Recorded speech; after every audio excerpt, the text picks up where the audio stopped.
Not where you want to be in life? Who's been sabotaging you this whole time? A toxic boss? The government? Society? Well, maybe, but also you. You've been sabotaging you. But don't worry, I'm not here to judge. Well, I am a little. I'm here to point out that you may be self sabotaging like it's your side hustle.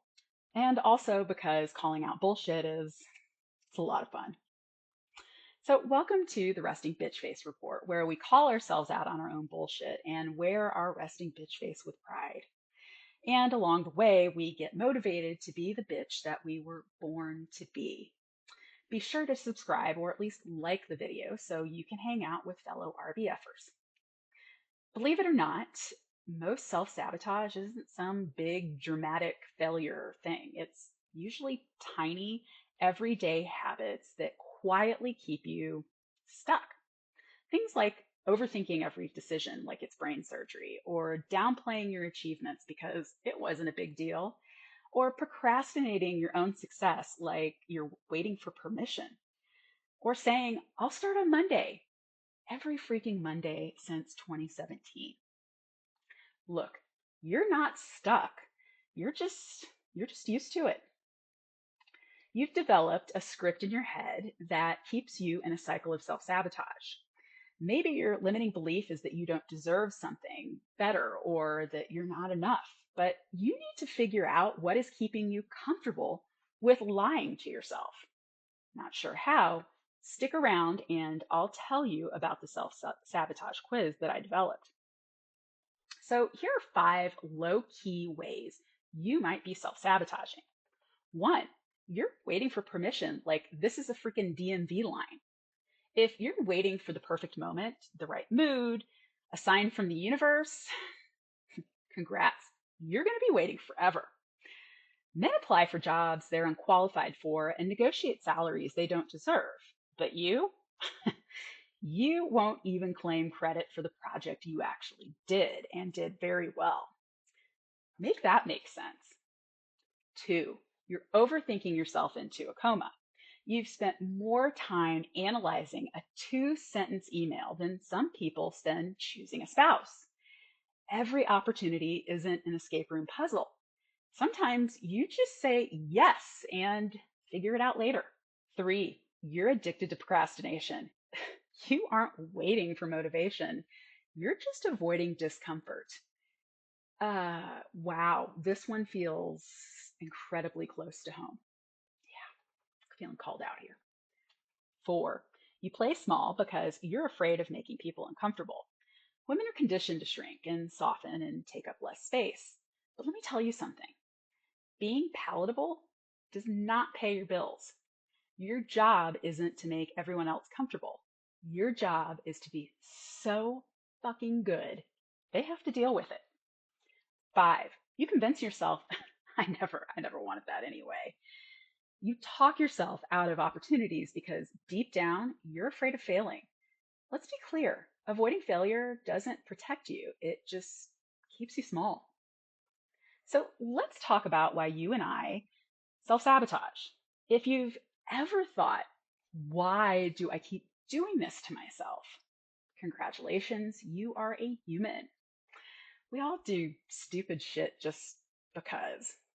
But we actually self sabotage because we have limiting beliefs stored in our subconscious, and most of them were installed in our brains before we hit 2nd grade. Yeah, 2nd grade. So you were like, what?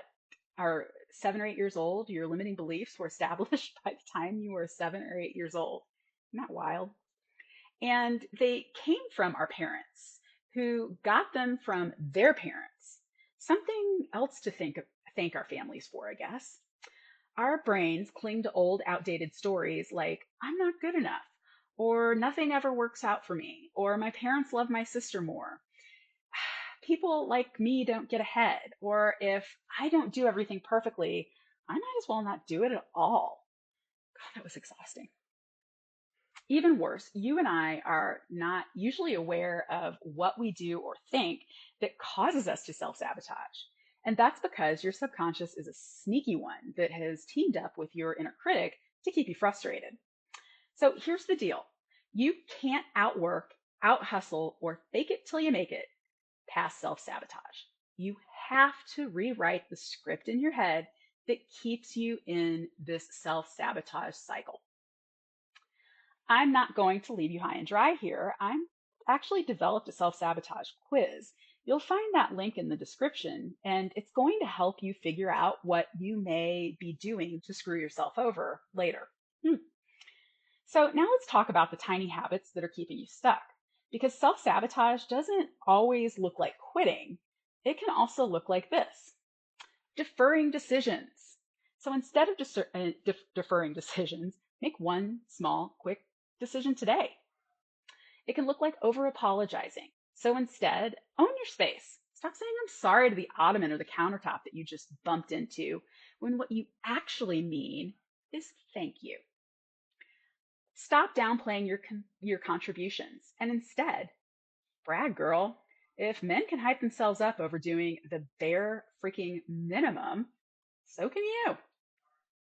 All right, avoiding difficult conversations. So instead of avoiding them, start with small, direct talks. You won't die, I promise. And a tip, practice some of them in your mirror beforehand. All right, next is waiting for permission. Instead, take small risks. Women with strong RBF are leaders that don't wait, they act. Multitasking yourself into oblivion. Instead of doing that, just focus on one thing at a time. Your brain isn't Wi-Fi. So how to break the self-sabotage cycle? How do you stop standing in your own way and break your cycle of self-sabotage? I'm glad you asked. First, catch yourself in the act.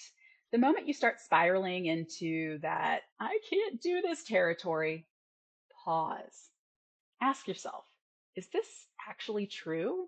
Or is it just an old fear wearing a new outfit? Seriously, challenge your inner critic. When your inner critic can't bring the receipts, it can't boss you around. All right, 2, do the thing, even when it's uncomfortable. Confidence doesn't come first, action does. You don't wait to feel ready, you just do it scared. Let's be honest, you're never going to be ready anyway. Put on your RBF and do the damn thing. What, you think I was ready to do these videos? 3, keep promises to yourself. Set small goals and then follow through. Rinse and repeat. That's how trust is built with others and with yourself. Besides, if you can't keep a promise to yourself, you can't get pissed when other people don't. Keeping promises to yourself will build your confidence, your independence, and your mental strength. And number 4, let go of the old story. The version of you that thought she wasn't smart enough or worthy enough, she is so outdated. Time for a rebrand. Girl, you aren't even the same person you were yesterday. So upgrade your standards for yourself. Look, you gotta stop playing small. Self-sabotage isn't some personality flaw. It's just an old, crappy habit. But if you want to win at work, at life, or just finally stop talking yourself out of good things and opportunities, it's time to break that cycle. I want you to win. I really do. From one RBFer to another. Put on your RBF and just go get it.